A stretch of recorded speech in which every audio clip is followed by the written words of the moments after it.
Hi there, this is Josh from Literary Gladiators, and today I'm here with the 24th foodie book tag. This foodie book tag is going to be devoted to bread.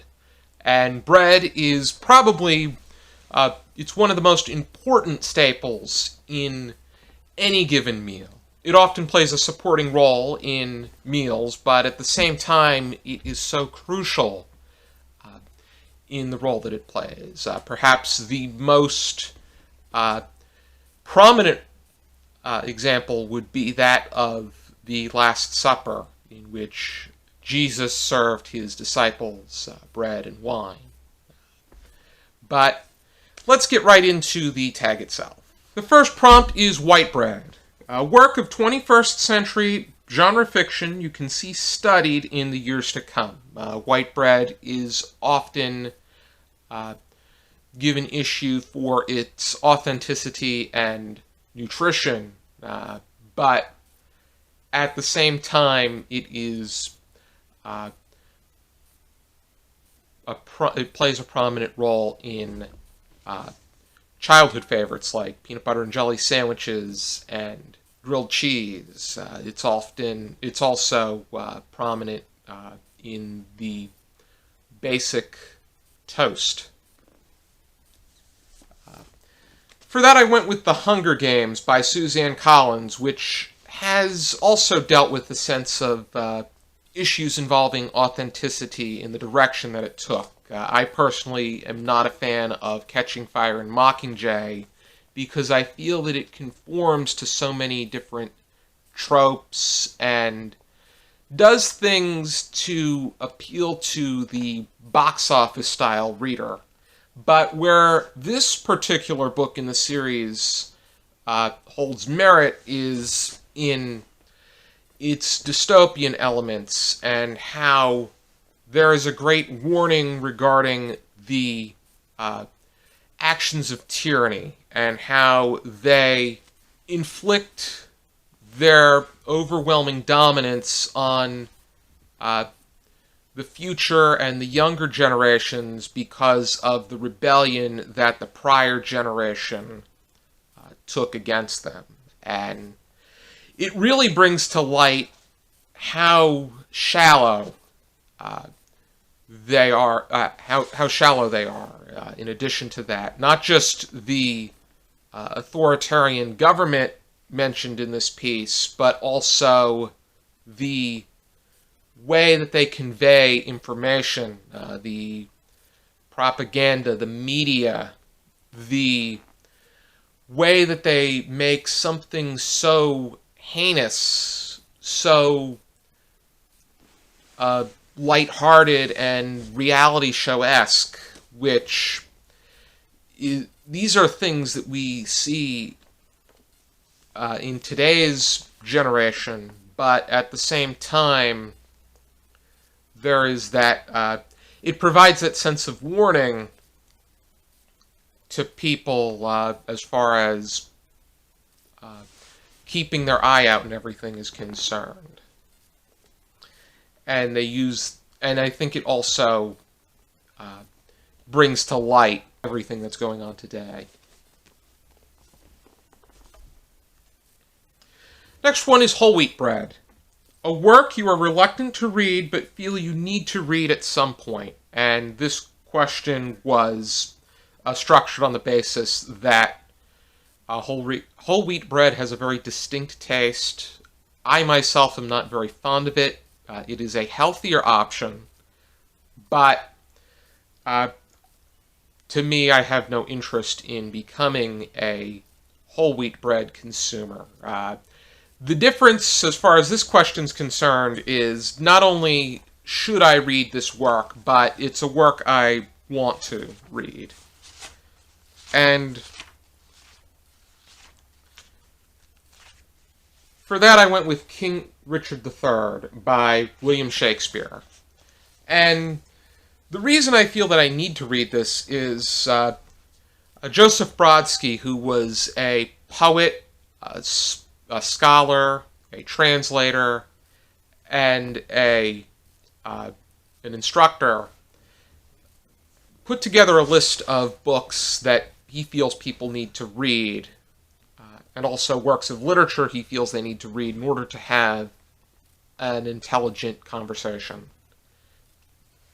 And he cited 4 such Shakespeare plays: Hamlet and Macbeth, which I read; Antony and Cleopatra, which I have yet to read; and Richard III, which is also something I have yet to read. But I read Teenage Dick last year, and I personally feel that I should be reading the source of inspiration, and that happens to be Richard III. It looks very appealing in its structure and how it pertains to an anti-hero underdog that has a disability in the central role, and how he's pretty much relegated to an antagonizing spot on the basis that he's taken advantage of.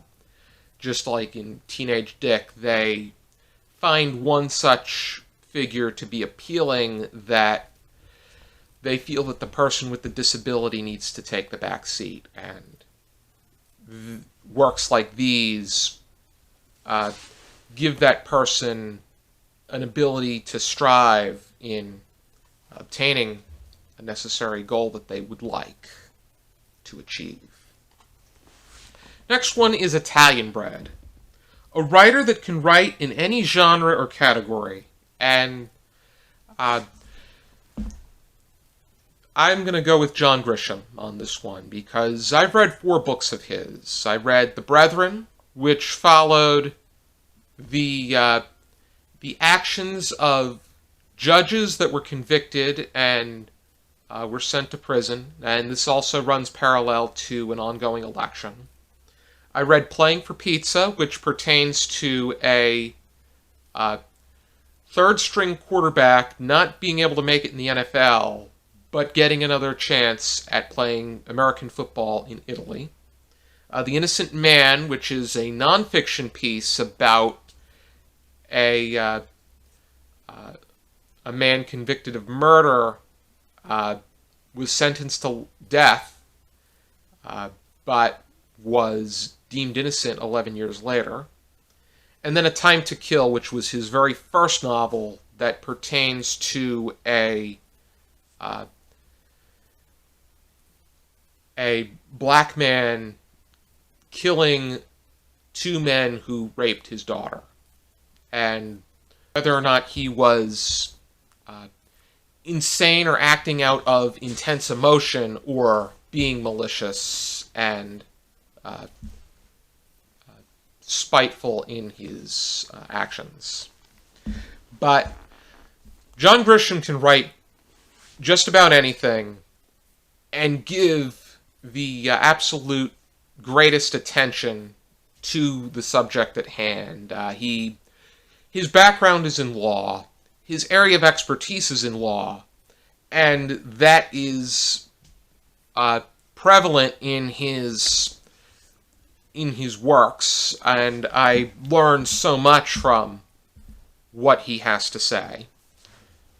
And I get a greater idea of how things work in the background of law and in the courtroom. But the fact that he can also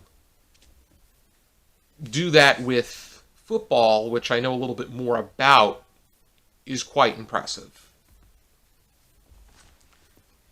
The next one is Garlic Bread. Which genre or category would you argue has the most versatility, and why? For that one, I was narrowing it down between literary fiction and nonfiction, but because of the subject matter, because nonfiction can be about any topic on the contingency that it really happened, and it's not fiction, I'm going to go with literary fiction because its definition is so broad, but it more so argues on the idea of whether or not you're writing for yourself because you have something to say, or because you want to write a story that's not meant to impress a market, but instead is meant to entertain, inform, or be released for that particular reason. It's a very complex genre, if you want to even call it that. I personally feel that genres are just an explanation and our need to classify things, but I think that with literary fiction there really is no sense of boundary, and you can incorporate elements of other genres. It's just based off of the ability to go forward with an original idea. The next one is Pumpernickel, a work that was hard to digest, and the inspiration for this question has to do with the fact that the origin within its name pertains to its difficulty in digestion. But I personally like pumpernickel bread. I think that it is great with spinach dip, especially. But for that, I went with Bunny by Mona Awad, which I read this for the Booktube prize, but there's supposed to be elements that are a parallel to Alice's Adventures in Wonderland, and going down the rabbit hole and into this sense of insanity for the sake of your writing. But it just really went off the deep end as far as its analogies are concerned, not to mention the characters and the perspectives were just so annoying and unlikable. And especially the smut salon and how very paper thin they actually were, and how they weren't just, it wasn't that they were demonic, it was just they weren't demonic in the way of the two girls in the Shining movie. They were demonic in the way that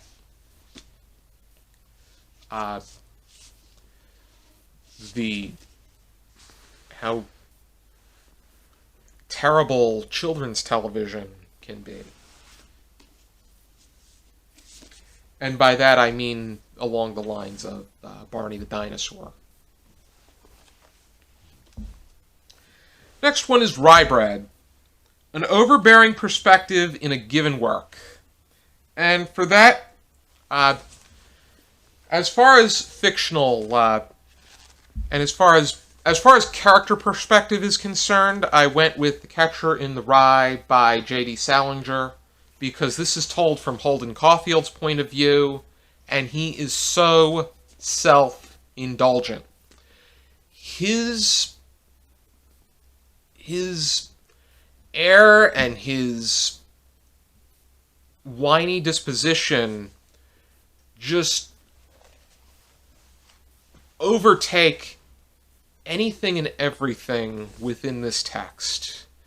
It's just very, I think it's not a downright terrible text. I think I've rated it 3 stars, but all we get is his thoughts and his perspective and his narration.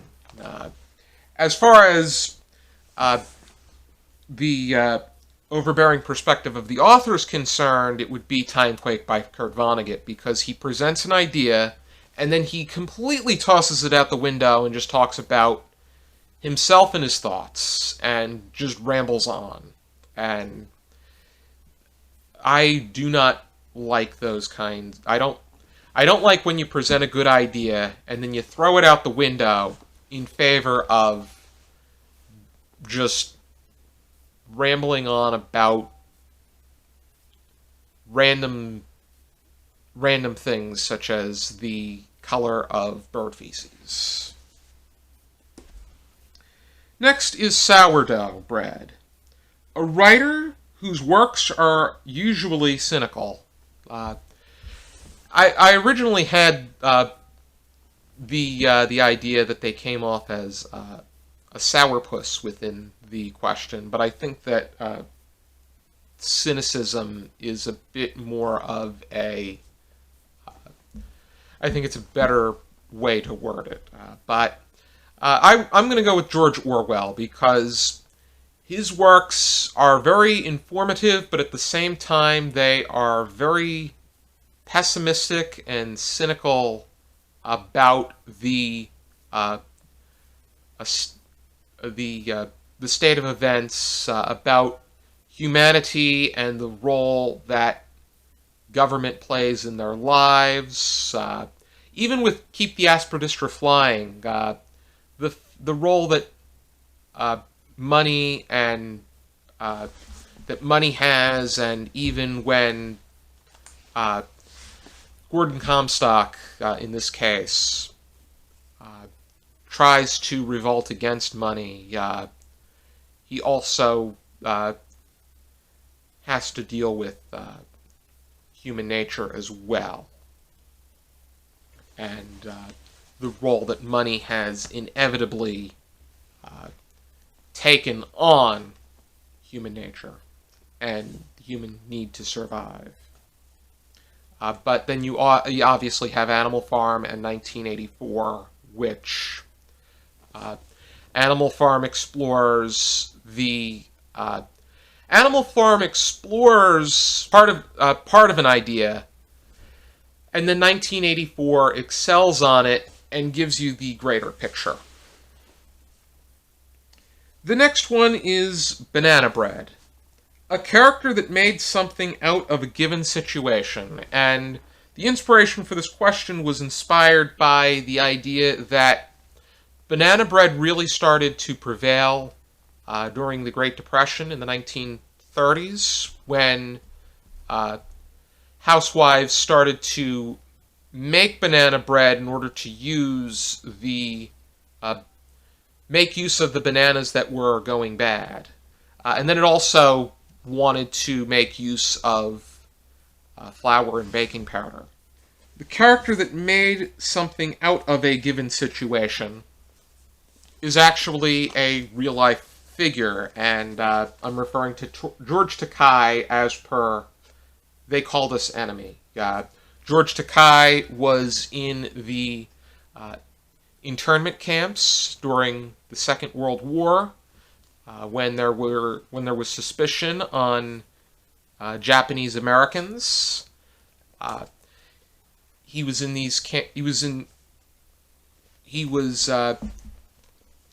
taken out of. He and his family were taken out of their house and placed here to live for a few years' time.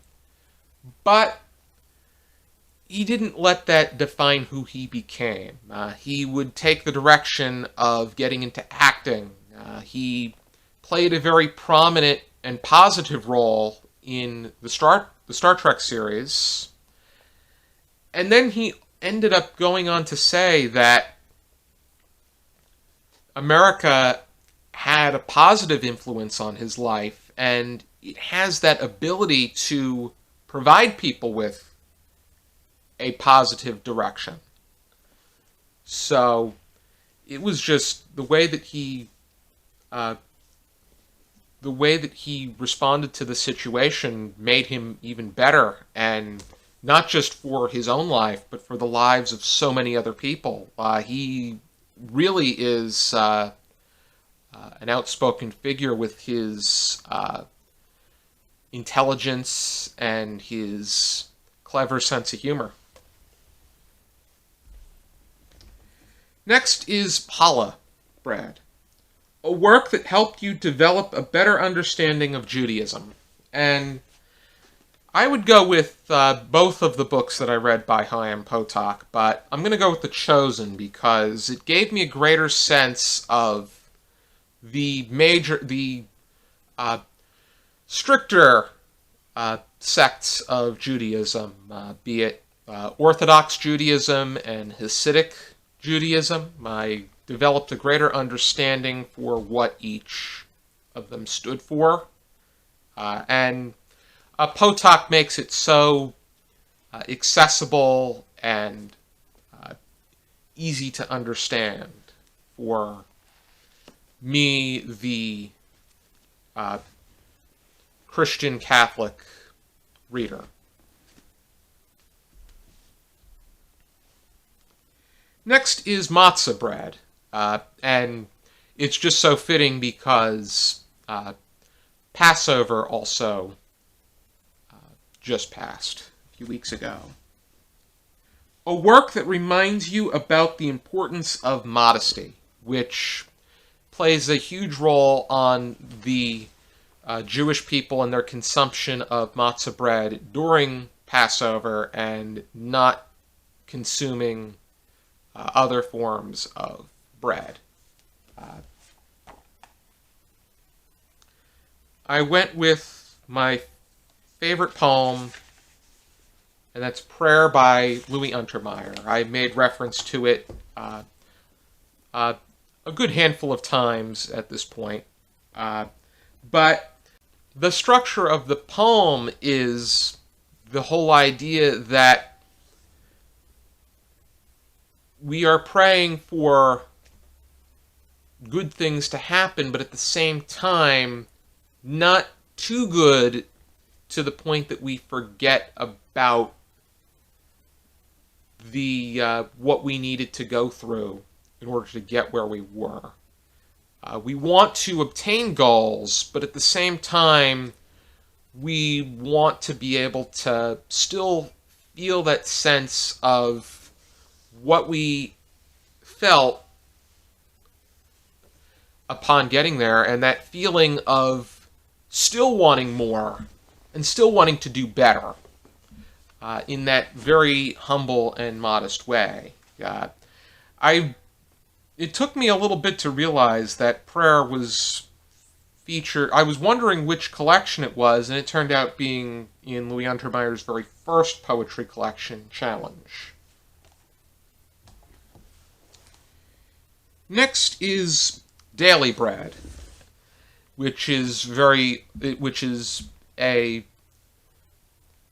Christian Catholic term, particularly a Catholic one in the Lord's Prayer, Our Father, give us this day our daily bread, is a very prominent verse within that. A book that should be in every standard family household, and by that it should appeal to younger audiences as well, and thus something that can entertain both adults and kids, and ideally older kids as well, because I think that is the best kind of entertainment, even though there's a certain age group that the kids are a bit rebellious and they really don't have much. They don't really want to. They want to look cool. But I'm going to go with an Eric Carle box set, which it would be tough to just say The Very Hungry Caterpillar because it's a universally brilliant children's book. But you also have the Brown Bear, Brown Bear. You have, there's one about the hermit crab. He has such a great backlog of simple but rich works, and the artistry is beautiful and amazing. Next is Baggetts. Name 3 books that are perfect to dip in and out of. Baggetts is very often accompanied by various sides, be it cheese, jam, glaze, fruit, whatnot. The three books that I'm going to choose are Open Ground by Seamus Heaney, which is a remarkable collection of poetry. Any World Almanac. Here is the 2011. I just purchased the 2020 World Almanac. And The Complete Book of U.S. Presidents by William A. DiGregorio. This one includes the 2012 election and has updates by Sandra Lee Stewart. Anytime I engage in doing background research on a president, I like to refer to this book as well. Next is the Olive Garden breadstick, perhaps the most prominent of the restaurant's bread offerings. An unexpectedly great book you read this year. And this is another one I read for the Booktube Prize. On Earth We're Briefly Gorgeous by Ocean Vuong. Vuong is from the background of poetry, but this is his take on writing prose. It is in the form of a young man's letter to his mother, but he writes this based off of recalling different things that took place.